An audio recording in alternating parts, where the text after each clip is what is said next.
नमस्कार दोस्तों।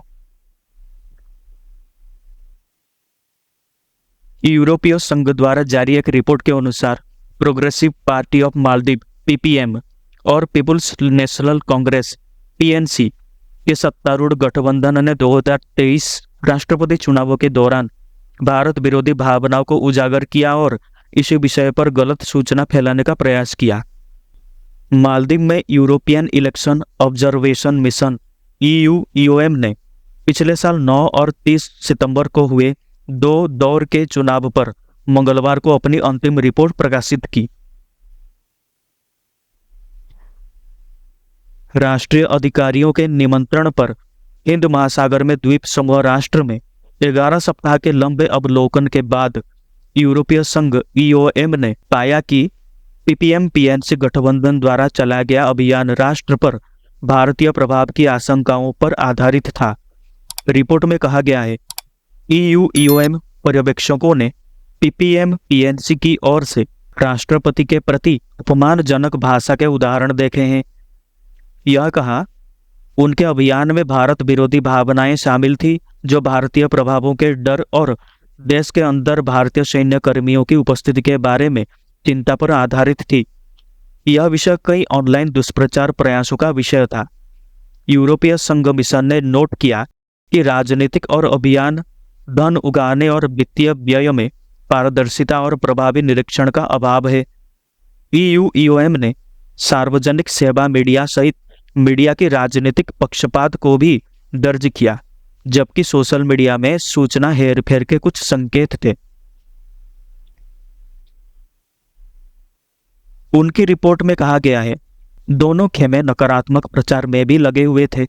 एक तरफ बंद विकास और दमनकारी पीपीएम सरकार की वापसी का सुझाव दे रहे थे और दूसरी तरफ अधूरे सरकारी वादे, भ्रष्टाचार और विदेशी हस्तक्षेप का आरोप लगा रहे थे।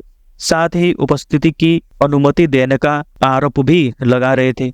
उस समय के मौजूदा राष्ट्रपति मालदीवियन डेमोक्रेटिक पार्टी (एमडीपी) के इब्राहिम मोहम्मद सोलिह देश की राष्ट्रपति प्रणाली की सरकार में पिछले साल फिर से चुनाव की मांग कर रहे थे।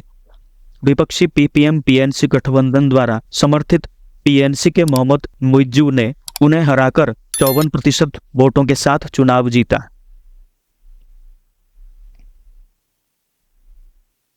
यूरोपीय संसद के सदस्य मुख्य पर्यवेक्षक नाचो सांचेज अमोर ने कहा, राष्ट्रपति चुनाव मालदीव के चुनाव आयोग (ईसीएम) द्वारा तकनीकी रूप से अच्छी तरह से प्रशासित और पेशेवर रूप से संपन्न हुआ था। कानूनी ढांचा वास्तविक चुनावों के लिए प्रदान करता है।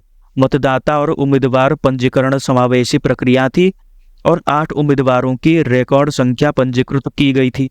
हालांकि महिलाएं राजनीतिक प्रतिस्पर्धा से काफी हद तक अनुपस्थित थी और चुनाव के प्रशासन में उनका प्रतिनिधित्व काफी कम था। इस प्रक्रिया में अन्य खामियां वोट खरीद की व्यापक रूप से स्वीकृत प्रथाएं और सार्वजनिक कार्यालय के साधन थे, ऐसे तत्व जो चुनाव प्रचार में समानता और निष्पक्षता को कम करते थे। ईयूईओएम रिपोर्ट मालदीव में भविष्य के चुनावों में सुधार के लिए 20 सिफारिशें पेश करती है, जिसमें गलत सूचना से निपटने के लिए तथ्य जांच पहल और सार्वजनिक और राजनीतिक जीवन में महिलाओं को अधिक नेतृत्व पदों पर बढ़ावा देने के उपाय शामिल हैं। यह रिपोर्ट उस चल रहे विवाद के बीच आई है जिसमें प्रधानमंत्री नरेंद्र मोदी की लक्षद्वीप यात्रा के बाद 3 उपमंत्रियों द्वारा किए गए अपमानजनक पोस्ट पर विवाद पैदा होने के बाद भारत ने मालदीव के उच्चायुक्त को तलब किया था। मालदीव के विदेश मंत्रालय के प्रवक्ता ने कहा कि टिप्पणियां व्यक्तिगत थी और सरकार के विचारों का प्रतिनिधित्व नहीं करती। इस न्यूज में इतना ही। जय हिंद।